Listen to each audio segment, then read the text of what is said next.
வார்த்தையை நீர் மகிமைப்படுத்தியிருக்கிறீர். அந்த வார்த்தை என்னோடும் கர்த்தர் பேசுவீராக. என் தேவன் நடத்துவீராக. கிருபையாய் நடத்த போகிறார். உம்முடைய அன்புக்காக ஸ்தோத்திரம். மீட்பரும் ரட்சகருமாகிய இயேசுவின் நல்ல நாமத்தில் பிதாவே, ஆமென். அல்லேலூயா. இந்த வாரம் பேசுறது தலைப்பு நான் வேற ஏதேதோ எடுத்துட்டே இருந்தேன். ஆனால் திடீர்னு ஒரு வசனத்தை படித்தேன். நீதிமொழிகள் 16:32.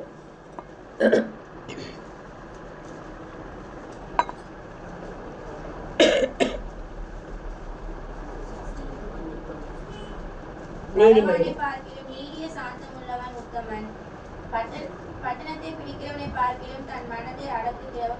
அந்த பின்பகுதி மாத்திரம், பட்டணத்தை பிடிக்கிறவனை பார்க்கிலும் தன் மனதை அடக்குகிறவன் உத்தமன்.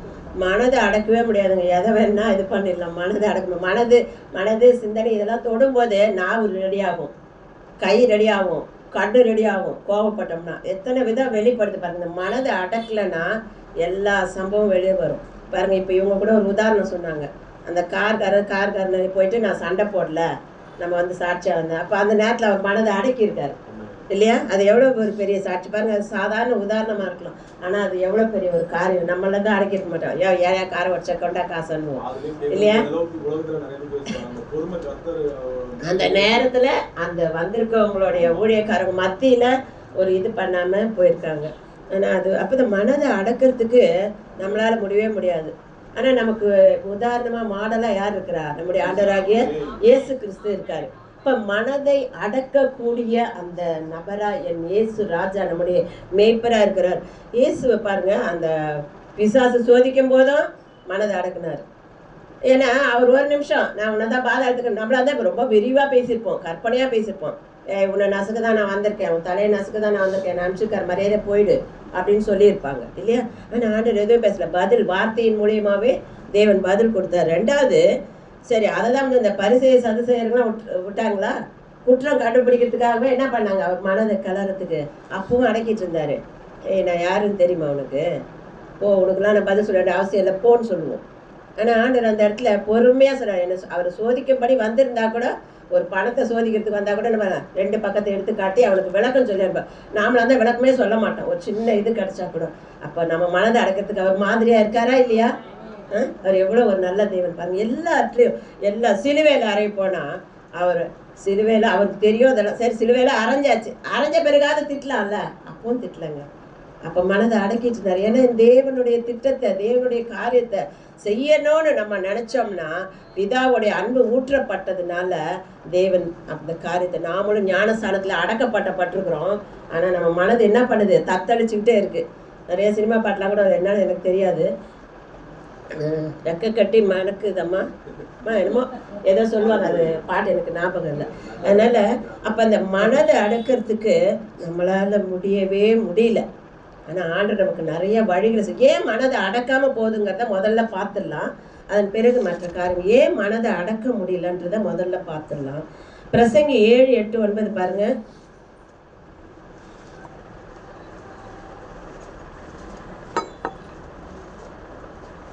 ஒரு காரியத்தின் துவக்கத்தை பார்க்கிலும் அதன் முடிவு நல்லது. பெருமையுள்ளவனை பார்க்கிலும் பொறுமையுள்ளவன் உத்தமன். உன் மனதில் சீக்கிரமாய் கோபம் கொள்ளாதே, மூடரின் நெஞ்சிலே கோபம் குடிக்கொள்ளும். சீக்கிரமாய் கோபம் கொள்ளாது. அப்ப மனதை அடக்கிறதுக்கு அந்த தேவன் என்ன சொல்லி தராரு? உத்தமன் மனதை அடக்குகிறவன் உத்தமன். உத்தமனா இருக்கணும்னா என்ன காரியம் நடக்குது? மனதை அடக்க முடியாம பின்னா வந்துடுது, பெருமை வந்துடுது. பெருமை இல்லைன்னா என்ன ஆயிடுச்சு? பொறுமை போயிடும். அப்போ பொறுமை வரணும்னா பெருமை வேண்டாம், பெருமை இருக்கக்கூடாது. மனதில் சீக்கிரமாக கோபப்படக்கூடாது. எதனா ஒருத்தர் இது பண்ணால் கூட நமக்கு கோபப்படக்கூடாதுன்னு நமக்கு சொல்லி கொடுக்குறாரு. ஆனால் ஒவ்வொரு வாரமும் நமக்கு சொல்லி தான் கொடுக்குறாரு. இந்த மாமிசம் அந்த மனசும் நம்மளை என்ன பண்ணுது? ஆப்போசிட்டாக பண்ணுது. ஆனால் ஆண்டவர் அழுத்தி நமக்கு என்ன பண்ணுறாரு? திருப்பி இழுத்து வச்சு நோட்டை வச்சு தைக்கிற மாதிரி நம்மளை வச்சு இந்த வார்த்தையின் மூலியமாக நம்மளை என்ன பண்ணுறாரு? பலப்படுத்துகிறது. மனிதர் அப்போ சீக்கிரமாக முற்கோபி மதி கேட்டு செய்வான் நீதிமொழிகளில் போடப்பட்டிருக்கோம். மனுஷனுடைய கோபம் தேவனுடைய நீதியை நடப்பிக்க மாட்டாதுன்னு போட்டிருக்கோம் யாக்கோபு 1:20. அப்போ இந்த மனுஷனுடைய காரியங்களை அடக்க முடியாமல் போகிற காரியம் நிறைய காரியங்கள் இருக்குது. உன் மனதை பாவிகளின் மேல் பொறாமை கொள்ள விடாது. பாவிகள் மேலே நம்ம அவங்க பாவிங்க அவங்கள பார்த்து என்ன இவங்களுக்கு இவ்வளோ ஆஸ்தி பார்த்து வருது. நானே நிறைய தடவை கேட்டிருக்கேன், என்ன எப்போ பாரு பேங்க் புக்கை வச்சு பார்த்துக்கிட்டே சாப்பிட்றாங்க, அவ்வளோ பணம் சேருது, அவங்க பண்ணுறதெல்லாம் இப்படி இருக்கே ஆண்டவரே என்ன. நான் கேட்டுக்கிட்டே இருப்பேன். அப்போ ஆண்டவர் ஒரு நாள் எனக்கு பதில் கொடுத்தாரு. ஒரு வசனம் படிக்கல, இந்த மலை மேலே சருவலில் நிற்கிறாங்க அவங்க, சங்கீதத்தில் போட்டிருக்கோம். இந்த சருவலில் நின்னா ஏன்னா படிக்க விழுந்தா என்ன ஆகும், ஒன்றுமே இல்லாமல் விழுந்து போயிடுவாங்க. ஆனால் நாம் எங்கே போகிறோம், கண்மலையாக கிறிஸ்து மேலே நம்ம இருக்கோம். அப்போ கண்மலையாக கிறிஸ்து மேலே இருக்கும்போது அது எப்படி நடக்கும், அது பலமுள்ளதா, அது எல்லாவற்றிலும் மனதை அடக்கிறது மாத்திரம் இல்லை, எல்லாவற்றையும் அவருக்காக செய்யக்கூடிய காரியமாக நமக்கு கர்த்தர் நடத்துகிறவராக இருக்கிறார் இல்லையா. அப்போ மனதை அடக்க முடியாமல் போகிற காரியங்களில் பொறாமை, பெருமை, சண்டை, கோபம் இதெல்லாம் வந்துடுது. சரி, இதெல்லாம் இது பண்ணி கேள்விப்படுறோம், கேட்குறோம். ஆனால் இன்னொரு விஷயம் இருக்குது பாருங்களேன். இந்த 1 சாமுவேல் 1:7 பாருங்களேன். பெனினால் அண்ணால் என்ன பண்ணாலாம், மனமடிவாக்கினால் போட்டப்பட்டிருக்கு. நம்மளை ஒரு நாளாக நம்மளை எல்லாரும் மனமடிவு ஆக்குறாங்களா இல்லையா சொல்லுங்க. குத்தி குத்தி காட்டுவாங்கல்ல இல்லாததை. என்னம்மா இப்போ ஊருங்களுக்கு போகிறோம், என்னம்மா 10 வருஷம் ஆச்சு இன்னும் குழந்தை இல்லையானுவாங்க. நம்ம இன்னும் கல்யாணம் பொண்ணுங்க வச்சுருக்கிறவங்க பாடு கேள்வி கேட்பாங்க. ஐயோ அது தெரிஞ்சே கேள்வி கேட்பேன், என்னங்க பொண்ணுங்க எதுவும் பார்க்கலையா அப்படியா, அவங்களுக்கு தெரியாதா பெற்றவங்களுக்கு, அது காலம் நேரம் வரணும்னு தெரியாது, ஆனால் கேள்வி கேட்பாங்க, குத்துவாங்க. ஆனால் இந்த இடத்துல எனக்கு அதுதான் ரொம்ப பிடிச்சிருந்தது. இந்த அண்ணால் வந்துட்டு திருப்பி எதுவுமே பேசலைங்க, மனதை அடக்கிட்டு போகிறாங்க. அந்த மாதிரி அடக்கக்கூடிய பலம் நமக்கு வேணும். என்னை கூட போன வாரம் கூட ஒருத்தங்க காயப்படுத்துனாங்க, மனசை அப்படியே பலப்படுத்திக்கிட்டேன். எதுக்கு தெரியுமா சொல்கிறேன், அந்த பலப்படுத்திக்கிறதுக்கு நமக்கு ஆண்டவர் பலப்படுத்துறது. கோபம் இவகிட்ட மட்டும்தான் நான் ஷேர் பண்ணுவேன். அப்பா எனக்கு சொல்லியிருக்காங்க, நான் அவங்கள விட மாட்டேன், கேள்வி கேட்பேன் அப்படின்னுவேன். அப்புறம் கொஞ்சம் நேரம் அவகிட்டே திருப்பியும் போய் என்ன தெரியுமா சொல்லுவேன், என்ன கேளுங்க காயத்ரியா, இப்போ போன வாரம் நடந்த சம்பவத்தை குறித்து அவன்கிட்ட பேசினேன். இல்லை பாப்பா நம்ம கேட்க வேண்டாம், ஆண்டவர் கேட்டுப்பாரு, நம்ம கேட்க வேண்டாம். அப்போ யார் நம்ம கூட இருக்காரு, ஆவியானவர் இருக்காரு. அதனால தான் அந்த வார்த்தையை நம்ம சொல்கிறோம். அப்போ அதை அடக்கிறதுக்கு நாம தான் பயிற்சி பண்ணணும். அதுதான் இந்த நாளில் நீங்கள் கற்றுக்கொள்ள வேண்டிய ஒரு பாடம். நாம் மனதை அடக்க நம்மளால் கூடாது, தெய்வ கிருபையினால் மனதை அடக்கக்கூடிய பிள்ளைகளாக நாம் காணப்படணும். அப்போ அந்த அண்ணால் பெனினால், ஆனால் ஒரு பெனினால் நம்ம வாழ்க்கையில் வரணும், வந்தால் தான் நம்ம மனதை அடக்கிறதுக்கு பலம் கிடைக்கும். ஒரு பெனினால் இருக்கணும், இருந்து குத்தி குத்தி நம்மளை திட்டும் போது தான் நம்ம இன்னும் என்ன பண்ண முடியும், பலப்பட முடியும். அதனால் அப்படி இருக்கிறதுக்காக ஸ்தோத்திரம் பண்ணுங்கள். எல்லாத்துக்கும் ஸ்தோத்திரம் செய்தலே தேவ சித்தமாக இருக்கிறது. உண்மையிலே அதுக்காக சொல்லுங்கள். இப்போ தன் மனதை அடக்க தெரியலன்னாக்கா அந்த இயலாமை வராதபடிக்கு தேவனுடைய சமூகத்தில் என்ன பண்ணிட்டாங்க, அந்த பெனினால் இது அண்ணால் அவங்களுடைய தெய்வ சமூகத்தில் போய் அவங்க விழுந்துட்டாங்க. அப்போது அவங்கெல்லாம் எப்படி இருக்கிறாங்க தெரியுமா, அந்த மற்றவங்க நம்ம மனதை கெடுக்கிறதுக்கு எப்படி வராங்க. சங்கீதம் 140:3 படிங்க.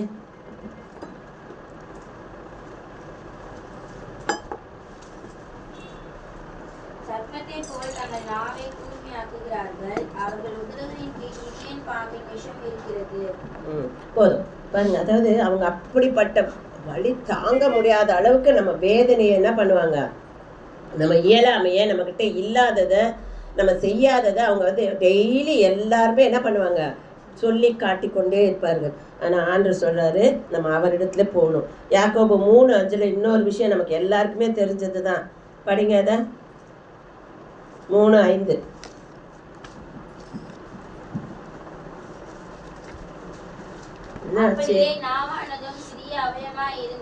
பெருமையானவைகளை பேசும். பாருங்கள், சிறிய நெருப்பு எவ்வளவு பெரிய காட்டை கொடுத்து விடுகிறது.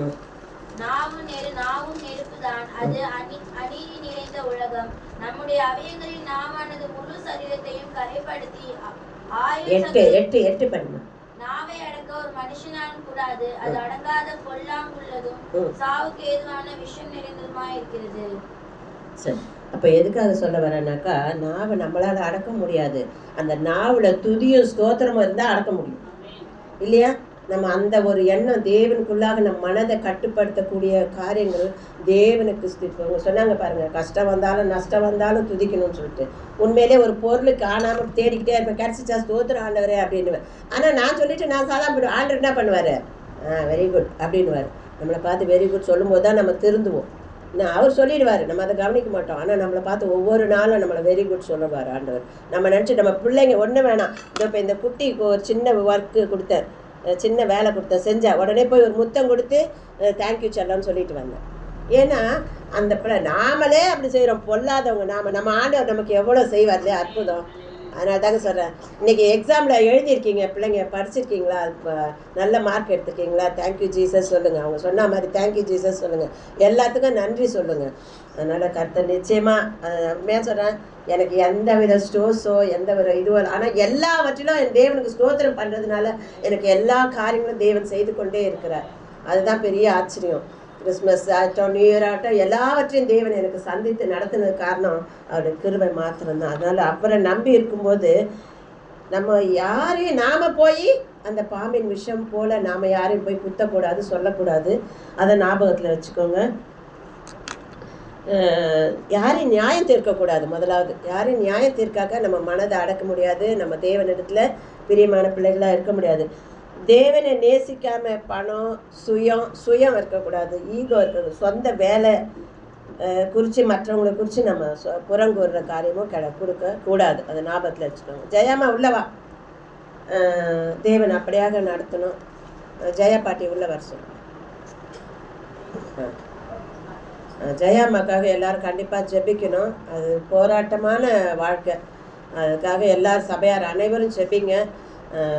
நம்ம அப்புறம் அதை குறித்து பேசலாம். இப்போ மனதை அடக்க முடியாமல் போகிறதுக்கு காரணம் நிறையா இருக்குது. நான் உங்களுக்கு டைம் ஆகிறதுனால கரெக்ட் கொஞ்சம் தான் நான் சொல்லியிருக்கேன். அதில் நம்ம வேதத்தில் ஒரு மனுஷனை பார்க்கலாமா? 2 ராஜாக்கள் 20:3 அந்த ராஜாவை குறித்து நம்ம பார்க்கலாம். 2 ராஜாக்கள்.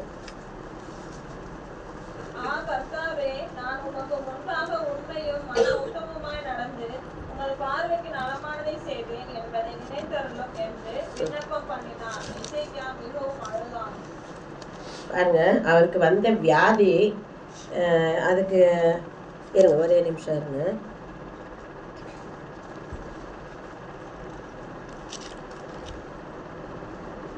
கர்த்தாவே உமக்கு முன்பாக எப்படி இருந்தாரா? உண்மையும் மன உத்தமமாக இருந்தாராம். மனதில் எந்த ஒரு இதுவும் நினைக்காம மன உத்தமமாய் நடந்து பாருக்கு நலமான்னு செய்தேன்னு விண்ணப்பம் பண்ணினான். யார்கிட்ட போய் எஸ்ஐக்கு அழறாருங்க? கர்த்தரிடத்துல அழறாரு. நம்மளை எந்த ஒரு சூழ்நிலையிலும் யார்கிட்ட தான் போய் அழணும்? கர்த்தரிடத்துல போயிடணும். ஆனால் முதல் வசனம் பார்த்தீங்கன்னாக்கா, படிங்க அந்த முதல் வசனத்தை.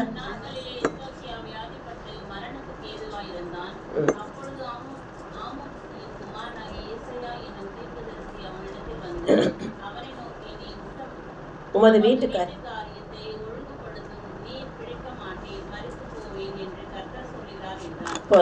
பாருங்க, ஒரு மனுஷன், அதுவும் ஒரு ராஜா படுத்து இருக்கிறப்ப, வியாதியில் படுத்து இருக்கிறப்ப தீர்க்கதரிசி வராரு. சரி, வெல்கம் பண்ணியிருப்பாங்க, கூட இருக்கவங்க அந்த அவங்களுடைய வேலைக்காரர்லாம் பண்ணியிருப்பாங்க, வந்திருப்பாங்க. அந்த நேரம் வந்து நீ பிழைக்க மாட்டீர், பக்கத்தில் வந்து படுத்து கிடக்கிறவங்களுக்கு பிழைக்க மாட்டேன்னு சொன்னால் எவ்வளோ டென்ஷன் ஆகும். டாக்டர் என்ன சொல்லுவாங்க? சரிம்மா பார்க்கலாமா, நல்லா ஆகிடும், அப்படி தான் சொல்லுவாங்க. ஆனால் இவர் ஒரு தீர்க்கதரிசி ஸ்ட்ரெயிட்டாக வந்து பிழைக்க மாட்டேன்னா எவ்வளோ டென்ஷன் ஆகிருப்பார் இல்லையா? அது ஒன்றா. பிழைக்க மாட்டேன்னு சொன்ன மாத்திரம் இல்லை, வீட்டுக்கு ஒழுங்குபடுத்துன்னு சொல்லிட்டு என்ன இவர் இப்படி சொன்னப்பவே இவருக்கு என்ன ஆயிருக்கும்? அந்த படுத்திருக்க ராஜாவுக்கு கோவம் வந்திருக்காது. ஆனால் அவர் என்ன பண்ணார் தெரியுமா? திரும்பி சோறு பரமா திரும்பி போய வெளியிலன்னு சொல்லவே இல்லை. சோர்புறமாக திரும்பி கர்த்தரை நோக்கி விண்ணப்பம் பண்ணுறாரு. அந்த வியாதி படுக்கையில் யாருன்னா ஒருத்தர் ஒன்று சொல்லிட்டோம், அப்படியே டென்ஷன் ஆகிடுவாங்க. இல்லை பல்லு வலி டைமில் யாருன்னா வந்து பேசிட்டுமே, எனக்கு ரொம்ப பல்லு வலி, டென்ஷனாக எனக்கு போடுவோம். பல்லு வலி, சாதாரண பல்லு வலிக்க நம்ம அடுத்தவங்களை கட்டாப்பின்னு திட்டுவோம். அவர் மரணத்துக்கு ஏதோட வியாதியாக இருக்கும்போது அவர் அப்படி பண்ணியிருக்காருன்னா எவ்வளோ ஒரு பெரிய. நானே யோசித்து பார்த்தேன், ஆண்டவர் எப்படி அவர் பொறுமையாக இருந்தார். சரி, அந்த நேரத்தில் வலிக்கும் என்ன தீர்க்கதரிசிக்கிட்டே திருப்பி கேட்கலாம், ஐயோ என்னை காப்பாற்றுறதுக்கு என்ன வழி இருக்கா தீர்க்கதரிசி? அது கொஞ்சம் அப்படி அதை கூட கேட்கலங்க. ஆனால் ஆண்டவர் பாருங்க, அவர் அந்த மனதில் இது பண்ணி கர்த்தரை நோக்கி பார்த்ததுனால அவங்க அந்த ஹாலை அந்த முற்றத்தையே தாண்டலையாம். தாண்டதுக்கு முன்னாடி போ சொல்ல, அவனுக்கு இன்னும் கொஞ்சம் ஆயுசு நாள் தரணும். எவ்வளோ நல்ல ஆண்டவர் பாருங்க. அவர்கிட்ட கேட்கும்போது ஆயுசு நாட்கள் உங்கள் பிள்ளைகளுக்கும் தருவாருங்க. நம்ம பிள்ளைகளுக்கு கண்டிப்பாக ஆண்டவர் தருவார் இல்லையா? இந்த விண்ணப்பத்தை கேட்டேன், கண்ணீரை கண்டேன்னு சொல்கிற தேவன் தான் உன்னை குணமாக்குவேன் தேவன் தான். யாரு? மனதை அடக்கி தேவனிடத்துல மாத்திரம் நம்ம மனதை திருப்பி செலுத்தும் பொழுதுதான் தேவன் அந்த ஒரு நற்காரியத்தை கர்த்தர் செய்கிறவராய் காணுகிறார். நீ கர்த்தருடைய ஆலயத்துக்கு போவாய்ன்னு எல்லாம் அவன் பிழைத்து மாட்டேன்னு அவர் சொன்னதுதான் சொன்னாரு. ஆனா இங்க எல்லாமே ஆண்டு பாருங்க அப்படியே ஆசீர்வாதத்தை கொடுக்கறது. அந்த தீர்க்கதரிசியால கொடுக்க முடியாது, கர்த்தருடைய வார்த்தை கொடுக்க முடியும். அவர் திரும்ப அதே தீர்க்கதரிசி எடுத்து பயன்படுத்த முடியும். நம்மளை சபிச்சுட்டு போனா கூட அவங்க வாயாலே நம்ம ஆசீர்வதிக்க ஆண்டு வைப்பார் இல்லையா? இந்த மனதை தேவன் பக்கமாக திருப்பும் பொழுதுதான் நம் மனதை அடக்குகிற காரியத்துல நம் ஜெயம் பெற முடியும்.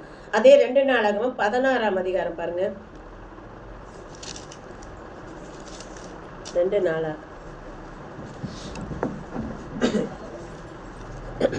16:1 படிங்க. வருஷத்திலே இஸ்ரவேலின் ராஜாவாகிய பாஷா யூதாவுக்கு விரோதமாய் வந்து ஒருவரும் யூதாவின் ராஜாவாகிய ஆசாவினிடத்தில் 16:1 தானா? ஒரு நிமிஷம்.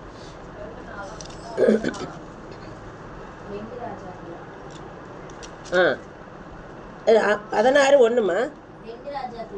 ஆமா, 2 நாளாகம்மா. அரசாண்ட 30ஆம் வருஷம் இஸ்ரவேல் ராஜா யூதாவுக்கு விரோதமாய் வந்து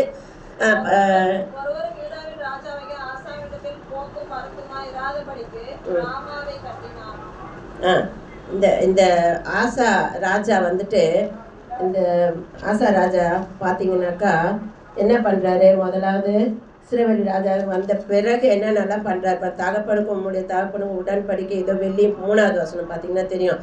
பாஷாவோடைய ஒப்பந்தம் பண்ணிட்டு இருக்காரு. அவர் எவ்வளோ ஒரு பெரிய ஆசாயர், கர்த்தரை சார்ந்து கொள்ளாத ஒரு ஆஷா ராஜாவா இருக்காரு. அது படிங்களா? 12ஆவது வசனம் படிங்களேன். அவருக்கு என்ன ஆச்சுன்னு அந்த ராஜாவுக்கு?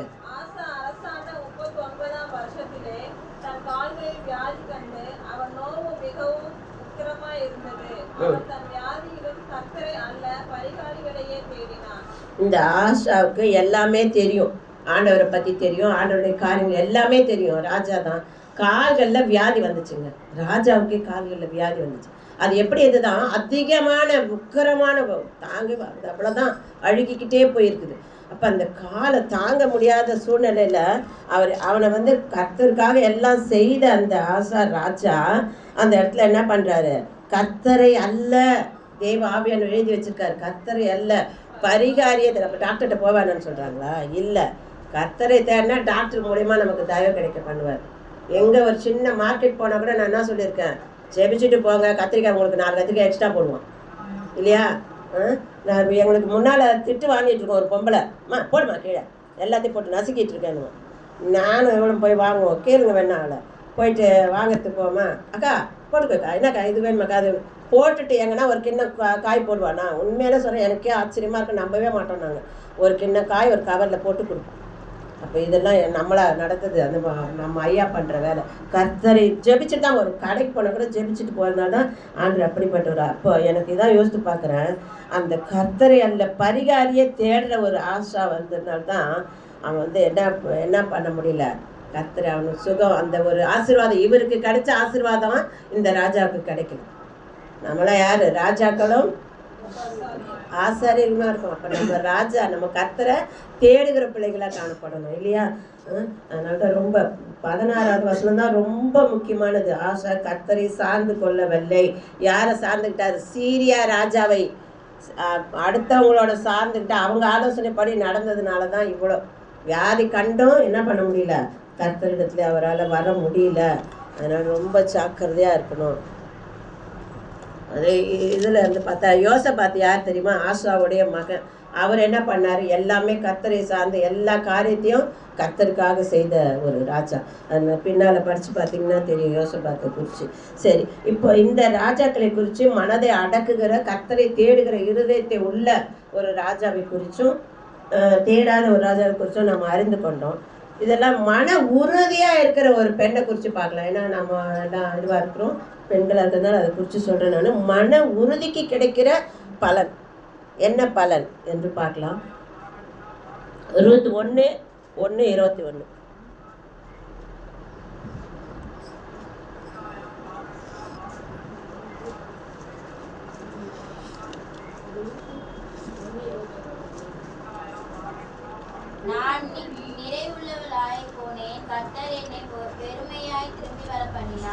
கர்த்தர் என்னை சிறுமைப்படுத்தி சர்வ வல்லவர் என்னை கிளேசப்படுத்தியிருக்கையில் நீங்கள் என்னை நகோமி என்பானே என்றாள். பாருங்க, இந்த அம்மா யாரு? கிறிஸ்து. அவங்க தேவன பிதாவை அறிஞ்சவங்க. நாமளும் ஆண்டவர் அறிஞ்சிருக்கோமா? அறிந்திருக்கிறோம். தேவனை குறித்து கேள்விப்பட்டிருக்கோம். எல்லா காரியமும் தெரியும். பஞ்சம் வந்ததும் ஓடிட்டாங்க. ஆனால் அங்கே போய் மருமகளுக்கு கிட்ட ஆண்டவர் இப்படி செய்தார், அப்படி செய்தார், அதெல்லாம் மட்டும் பேசுகிறாங்க. எல்லா வார்த்தையும் பேசுகிறாங்க. ஆனால் அவங்களுடைய மனது எப்படி இருக்குது? அந்த தேவனுக்கு மன உறுதி இல்லை அந்த இடத்துல. அதை தான் நான் அவங்களுக்கு காண்பிக்க வரேன். அவங்களுக்கு எல்லாம் சொல்கிறாங்க, கர்த்தரை பற்றி நம்ம எல்லாரும் சொல்லிடுவோம். ஆனால் மன உறுதி அவங்களுக்குள்ள இல்லைங்கிறத தான் நான் உங்களுக்கு காட்ட போகிறேன். அவங்க என்ன சொல்கிறாங்க அந்த இடத்துல? 21வது வசனத்தில், நிறைவுள்ளவளாய் போனேன். கர்த்தரா திரும்பி வர பண்ணாரு. சொல்றதெல்லாம் ஆண்டவரை பத்தி, ஆனா பேசுறதெல்லாம் புலம்பல சொன்னார் ஆண்டவர். குறைவுள்ளவளா போன யார்? கர்த்தர் பண்ணினாருன்னு கர்த்தரையே. ஆனா கர்த்தரை பத்தி சொல்லி சொல்லிதான் அந்த ரூத் வந்து பலப்பட்டிருக்காங்க. ஆனா இவங்களுக்குள்ள அந்த உணர்வு, மன உறுதி கிடையாது. அதனால அந்த அந்த வார்த்தை பாசிட்டிவ் இல்லாம நெகட்டிவ் வேர்ட்ஸ் பேசுறாங்க. கர்த்தர் என்னை சிறுமைப்படுத்தி சர்வ வல்லவர் என்னை கிளேசப்படுத்தியிருக்கீர், நீங்கள் என்னை நகோமி என்பானேன்னு ஒரு எல்லாருக்கும் முன்னால போய் வர அறிவிக்கிறாங்க. இவங்க அப்படியே நிறைவுள்ளவளா போனாங்க. என்ன அப்படியே போனாங்க? பஞ்சோண்டு பயந்துட்டு போனாங்க. நிறைவுள்ளவளா போனேன்னு சொல்றாங்க. எவ்வளோ ஒரு எஃபெக்ட் பாருங்க தவறான காரியத்துல. அப்போ இந்த மாதிரி நாம ஆண்டுக்குள்ள இருக்கிறோம், நாங்க ஜெபிக்கிறோம், நாங்க போறோம் வரோம்னு சொல்லிவிட்டு எல்லா காரியத்தையும் செய்துட்டு நம்ம என்ன பண்றோம்? நம்ம மன உறுதியா, கர்த்தருக்குள்ள உறுதியா இல்லை. சில வேலையில எனக்கு ஏன் இந்த பாடு? ஏசப்பா ஏன் தான் என்னை சோதிக்கிறாரோ ஏசு, ஏன் தான் பாருங்க, அவரை கூப்பிட்டு அவன் இல்லாட்டி எதனா தவிர இந்த பிசாசு என்ன பிசாசை கூப்பிட்டுக்கிறது இல்லையா, இயேசுவை கூப்பிட்டுக்கிறது. கஷ்டம் வந்தா இயேசுங்கிறது, கீழே வந்துட்டா பிசாசு தள்ளிட்டான்றது. யாருக்கு நம்ம அஞ்சு நடக்கணும்? கர்த்தருக்கு அஞ்சு நடக்கணும். அப்ப நம்முடைய ஆண்டவராக இயேசு கிறிஸ்து நம்ம கூட இருக்கும்போது நான் நிறைவுள்ளவளா இருக்கேன். குறைவில நிறைவாக்குகிற தேவன் தான் நம்முடைய ஆண்டவர். குறைகளை ஆவிக்குரிய சகல ஆசீர்வாதம் தருகிறவர் தான் நம்முடைய ஆண்டவர். நம்ம அப்போ ஆண்டவரை பற்றி பேசிட்டு வர்றவங்க கிட்ட நம்ம போய் நம்ம புலம்புனோம்னா, ஏன் தான் என் ஆண்டவர் இப்படி வச்சிருக்காருனால நம்ம எந்த இடத்துல இருக்கிறோம், அதை தான் ஜாக்கிரதையா இருங்கன்னு சொல்றேன் நான். இதனால தேவன் பேசுற வார்த்தை இந்த நகோமி போல மன உறுதி இல்லாம இருக்கக்கூடாது. அவங்க எல்லாம் செய்தாங்க, ஆனா செய்தும் இப்படிப்பட்ட சூழ்நிலை. 13வது வசனம் படிங்க.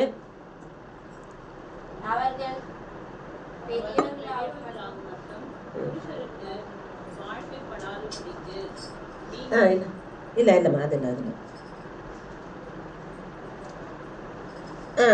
எனக்கு விரோதமாக இருக்குனால் உங்கள் நிமித்தம் மிகுந்த படிங்க கரெக்ட் படிங்க.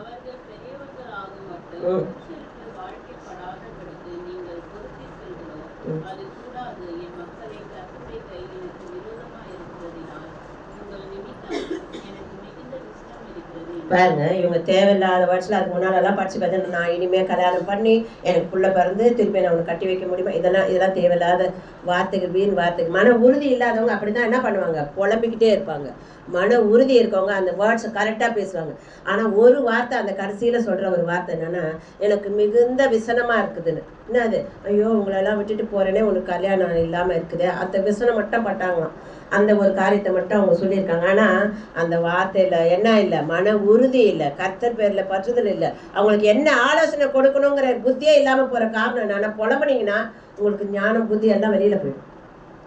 ஆண்டவரை நம்பிக்கிட்டு போது அந்த பேசக்கூடிய ஞானத்தை கொடுக்குறவர் ஆண்டவர். அப்போ அந்த மன உறுதி இருக்கிற பெண்களாக நம்ம காணப்படணும். அப்போ எச்சரிப்பு நமக்கு யாரு? நகோமி தான் எச்சரிப்பாக வராங்க. அப்போ தஞ்சா அதே இந்த சும்மா காதில் பார்த்தா சொன்னேன், முந்தினோர்கள் பிந்தினார்கள் கதை ஆகக்கூடாது. இந்த முந்தினோர் யாரு? நகோமி. பிந்தினோர் யாரு? ரூத் என்ன பண்ணாங்க? உன் தேவனை, அது படிங்க, அந்த வசனத்தை படிங்க. சந்தித்து இருங்க, எந்த வசனம் அது? 14 படிங்க, 14 பாருங்க. அது படிங்க. எத்தனை அது?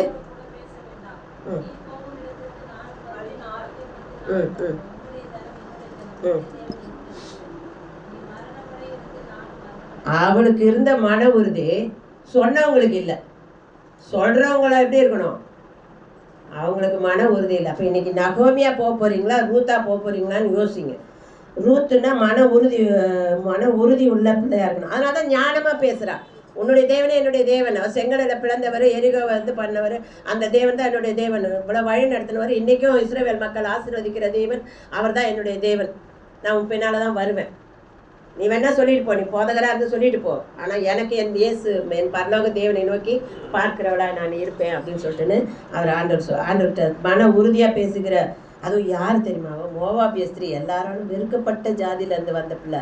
ஆனா அவளுக்குள்ள கர்த்தர் பேசியிருக்காருல்ல, எவ்வளோ தேவனுடைய அன்பு பாருங்க எந்த இடத்துல எல்லாம் போகுதுன்னு சொல்லிட்டு அந்த மன உறுதி தேவன் அவருக்குள்ள அவ நேசிக்கிறேன்னு யார் நேசிக்கிறோமோ அவர் அதிகமா அவங்களுக்கு தான் தேவன் மன உறுதியை கொடுப்பாரு.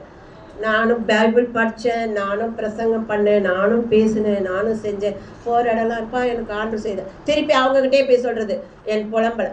ஐயோ நேற்றுலாம் எனக்கு எங்கள் ஆண்டவரா எனக்கு இப்படி பண்ணிட்டாரு, இப்படி ஆயிடுச்சு, சோதனைன்னா போச்சு, பிசாசுக்கு கொண்டாட்டம் ஆகிடும். அவன் பக்கத்தில் இன்னும் கொஞ்சம் போட்டு கொடுப்பான் நமக்கு.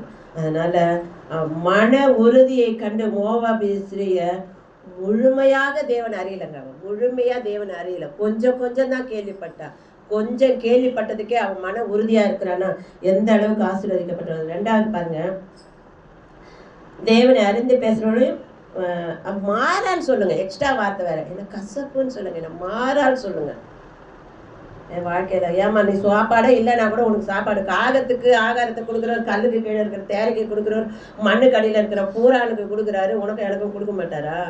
கண்டிப்பா கொடுப்பாரு. நான் மாறான்னு சொல்லிட்டு புலம்பிட்டு சலிப்பான வார்த்தைகளை பேசுறோமா, அது ரொம்ப ஜாக்கிரதையா இருக்கணும், மன உறுதியா இருக்கணும். கர்த்தர் நடத்துவார். நாம எந்த காரியத்துல இருக்கோம், அதனால அதை கொஞ்சம் சிந்திச்சு நம்ம நடக்கலாம். யாத்திராமம் 22:22 பாருங்க, ஒரே ஒரு வசனத்தை பார்த்துட்டு நம்ம கடந்து போகலாம். விதவையையும் திக்கற்ற பிள்ளையையும் ஒடுக்காமல் இருப்பீர்களாக. அவர்களை எவ்வளவு ஆகிலும் ஒடுக்கும் போது அவர்களை நோக்கி முறையிட்டால் அவர்கள் முறையிடுதலை நான் நிச்சயம் கேட்டு கோபம் கொண்டவராகி உங்களை பட்டயத்தினால் கொலை செய்வேன். போதும் பாருங்க, நான் என்ன சொன்னா, இந்த ஆண்டவர் இந்த மன உறுதியை எதுக்கு கொண்டு போறேன்னாக்கா, அந்த மன உறுதியா இருக்கிற அந்த ரூத்துக்கு ஒரு நல்ல போவாச ஆண்டவர் காண்பிக்கிறாரு. இந்த வார்த்தையின்படி விதவைகளுக்கு என்ன பண்ணணும்னு சொல்லிட்டுன்னு இறக்கம் செய்யணும் அப்படின்னு சொல்ற அந்த காரியத்துல செய்ததுனால அவ எப்படிப்பட்ட மகளா மாறினா. ரூத் 2:8 படிங்களேன்.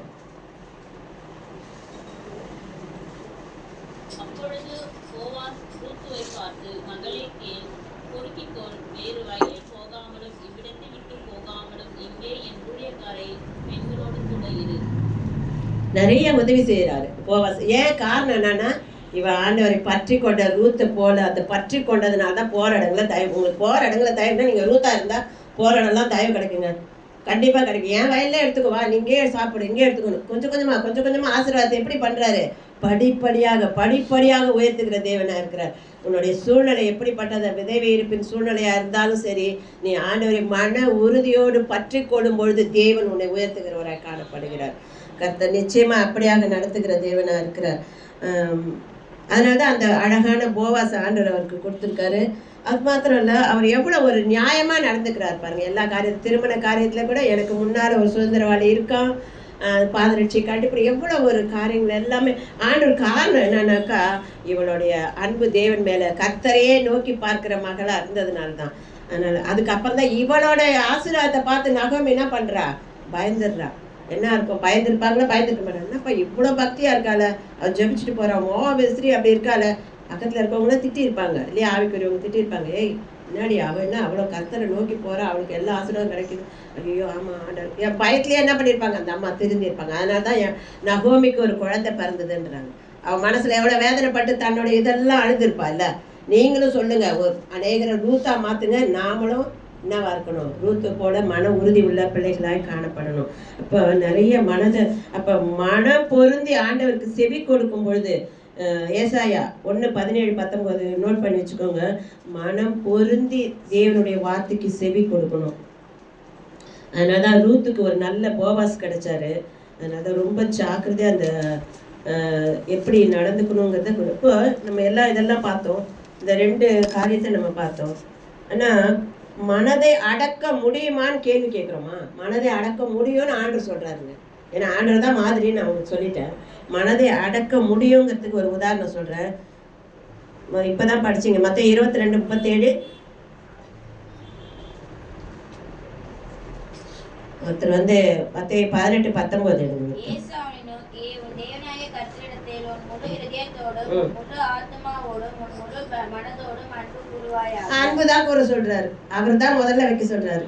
நீ எப்படிப்பட்ட பெரிய லீடரா இருந்தாலும் ஃபர்ஸ்ட் யாரு? ஆண்டவர். ரெண்டாவது நம்ம, அதுக்கப்புறம் தான் கொடுப்போம். அப்போ தேவனிடத்துல முழு மனதோடு, அப்போ அந்த முழு மனதை நம்ம ஆண்டவருக்கு செலுத்தும் போது கண்டிப்பாக சரி நம்ம எல்லாரும் ஒன்று கூடுறோம். அப்போ ஒரு மனப்பட்டு, அது மத்தேயு 18:19, பூமியில் ஒரு மனப்பட்டு இருந்தால அந்த ஜபம் ஆண்டவருக்கு கேட்கப்படும்.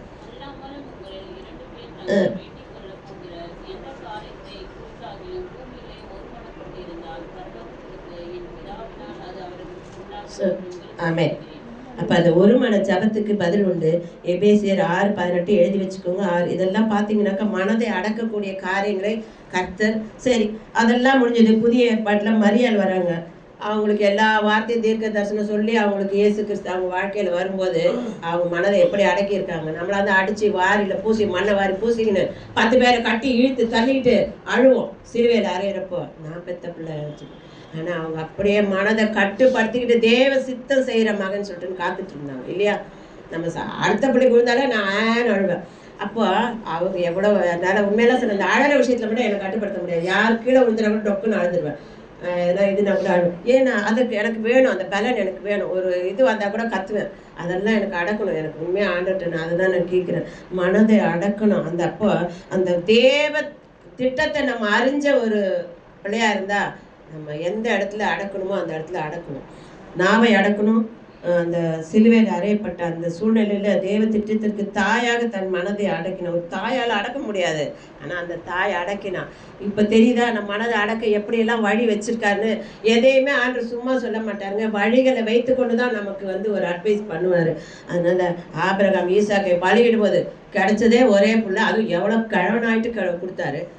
அதை போய் அது மனதை அடக்க முடியுமா? கத்தி வருது. அவன் எவ்வளோ ஒரு தைரியமாக தூக்குனார் பாருங்க. நீங்கள் நடத்து நம்ம பிள்ளைய அடிச்சுட்டாலே போய் வாரி இழுத்துட்டு போய் சண்டை போடுவோம். ஆனால் ஆண்டவர் எவ்வளோ அவர் சொன்னால் நடக்குங்க.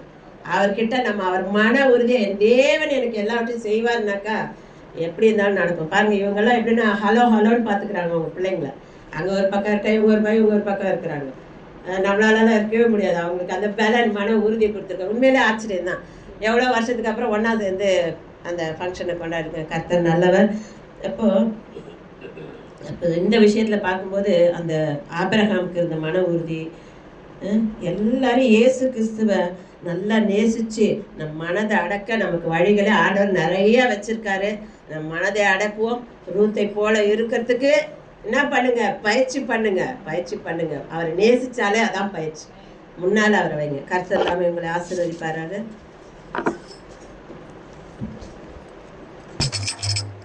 எவ்வளோ பெரிய விஷயம் பார்த்தீங்களா? மன உறுதி எங்கே ஸ்டார்ட் ஆகுது? சாந்த குணத்தில் தான் முதல்ல அது ஸ்டார்ட் ஆகுது. இதை சொல்கிறதுக்கு முதல்ல எனக்கு தகுதி இருக்கான்னு பார்த்தா நிஜமாக கிடையாது. ஒரு குடிக்காரன் நான் வந்து திருந்திட்டான்னு சொல்லலாம், குடியிலேருந்து விட்டுட்டேன்னு. ஆனால் சாந்த குணத்தில் வந்து பூரணப்பட்ட சாந்த குணமாக நின்று பேசிகிட்டு இருக்கேன்னு சொன்னால் கண்டிப்பாக இல்லை. கர்த்தருக்கு முன்பாக அதற்கு சாந்த குணமாகி கொண்டிருக்கிறேன்னு ஒன்று வேணால் சொல்லலாம், கரெக்டா? ஆனால் அந்த சாந்த குணம்ன்றது கண்டிப்பாக ஒரு பாடம் கற்றுக்கிற மாதிரி. யார் எத்தனை பேர் சாந்த குணத்தை டேலண்டாக பார்க்குறீங்க? டேலண்டாக தான் கற்றுக் கொடுப்பார். ஆனால் இது சாந்த குணம் என்பது பாடம். நான் சாந்தமும் மனத்தாழ்மையுமா இருக்கிறேன் என்னிடத்தில் நீங்க கற்றுக்கணும். அப்போ அதை கற்றுக்கொள்ளும். நமக்கு இல்லையா? நம்ம யார்கிட்ட தினந்தனும் யார்கிட்ட கற்றுக்கணும்? அருமையாக சொன்னாங்க. யார்? ஜீசஸ் தான் நமக்கு எல்லாமே முன்மாதிரி. நம்மளால அதை கடைப்பிடிச்சு வாழ முடியுன்றதுனால தான் இந்த பைபிள் நம்ம கிட்ட இருக்கு. இல்லைன்னா அது மியூசியத்தில் தான் இருக்கும். எத்தனை பேர் நீங்க விசுவாசிக்கிறீங்க? இதனால முடியாது. இது ஒரு ஆச்சரியமான ஒரு எல்லா விதமான ஆச்சரியங்களையும் கொண்ட ஒரு வேதம். நித்திய ஜீவன் உட்பட எல்லாம் அடங்கிய ஒரு வேதம். இது ஒரு காண கிடைக்காத ஒரு பொக்கிஷம் என்பது அது ஒரு மியூசியத்துல தான் இருக்கும். இன்னைக்கு நம்ம கைகளெல்லாம் இருக்குன்னா அப்ப நம்மளால அது வாழ முடியாதபடி, அதனால தான் நம்ம கையில இருக்கு. எத்தனை பேர் விசுவாசிக்கிறீங்க? அதனால சாந்த குணம் உள்ளவர்கள் பாக்கியவான்கள், அவர்கள் பூமியை பாருங்க. எவ்வளவு பட்டணத்தை அடக்குறத பாருங்க, தன் மனதை அடக்குகிறவனே உத்தமன்னு சொல்லி கர்த்தர் பார்க்கிறாரு. இது எவ்வளவு பெரிய ஒரு விஷயம் பாத்தீங்களா? நீங்க சாந்த குணத்தை நம்ம கற்றுக்கொண்டோம்னா 100 மார்க் டெஃபினட் நம்ம வாழ்க்கையில். எத்தனை பேர் நம்புறீங்க? கணக்கு இந்த பாடத்திலே கணக்கு பாடம் எடுத்தீங்கன்னா 100 மார்க் ஷுவர். எத்தனை பேர் விசுவாசிங்க? கணக்கு பாடத்துல 100 மார்க் டெஃபினட்டா டீச்சர் போடுவாங்களா? கண்டிப்பாக போடுவாங்க. மற்ற பாடத்துலயாவது கொஞ்சம் குறைச்சி ஏற்றி போடுவாங்க. ஆனா கணக்குல கண்டிப்பா அதனால தான் பாருங்க, மகா அலெக்சாண்டர் என்னதான் ஜெயிச்சா கூட கடைசியில கைகளை விரிச்சுட்டு ஏதோ சொல்லுவாங்க, அவரு தான் மகா அலெக்சாண்டர் தானே.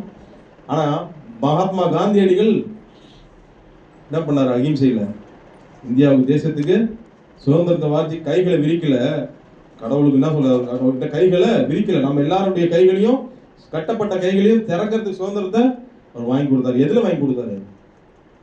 சாந்த குணமுள்ளவர்கள் பூமியை சுதந்திரத்துக் கொள்வார்கள், பூமியை சுதந்திரத்துக் கொள்வார்கள். இந்த பூமியை மட்டும் இல்ல, பரத்தையும். ஆமென், அல்லேலூயா. அவன் தான் மோசேயானவனை குறித்து வேதம் சொல்லுகிறது. மோசேயானவன் பூமியில் எல்லாரிலும் அவன் மிகுந்த விரோதமா பேசுற உலகம். இந்த உலகத்துல எல்லா இடங்கள்லயும் விரோதமா இருக்கிறவங்க இருக்கதான் செய்வாங்க. நம் மனதை அடக்கினா தான். இப்ப சொன்ன எல்லா கதாபாத்திரங்களும் மன உறுதியுடையவங்களா காணப்பட்டாங்கன்னா, அண்ணால இருந்து என்னென்ன காமிச்சாங்க, அண்ணாலு, ரூத் எல்லாமே அந்த என்ன இந்த அந்த கட்டை வந்து ஓடுற கால ரேஞ்சில் தான் அந்த அளவுக்கு ஒரு டென்ஷன்ல தான் இருந்தாங்க. ஆனா தன் மனதை அடக்கிறதுக்கு காரணம் என்ன? சாந்தம். அல்லேலூயா. அந்த சாந்தம் நமக்கு வந்துச்சுன்னா கண்டிப்பாக நாமளும் உண்மையிலாக பேர் பெறுவோம். நீங்க எதெல்லாம் சுதந்திரிச்சுப்பீங்களா சுதந்திரிச்சுப்பீங்க. எத்தனை பேர் நீங்க சுதந்திரிச்சுப்பீங்க? இன்னைக்கு என்னென்ன ஆசீர்வாதங்களை சுதந்திரிச்சு வந்திருக்கீங்களோ, சாந்த குணமுள்ளவர்கள் அவர்கள் பூமியை சுதந்திரித்துக் கொள்வார்கள். அதில் உள்ள ஆசீர்வாதங்களையும் சுதந்திரித்துக் கொள்வார்கள். இம்மைக்குரிய ஆசீர்வாதங்களையும் சரி, மறுமைக்குரிய ஆசீர்வாதங்களும் சரி. ஆமென். கரங்களை தட்டி தேவனுடைய நாமத்தை மகிமைப்படுத்தலாமா? God bless you.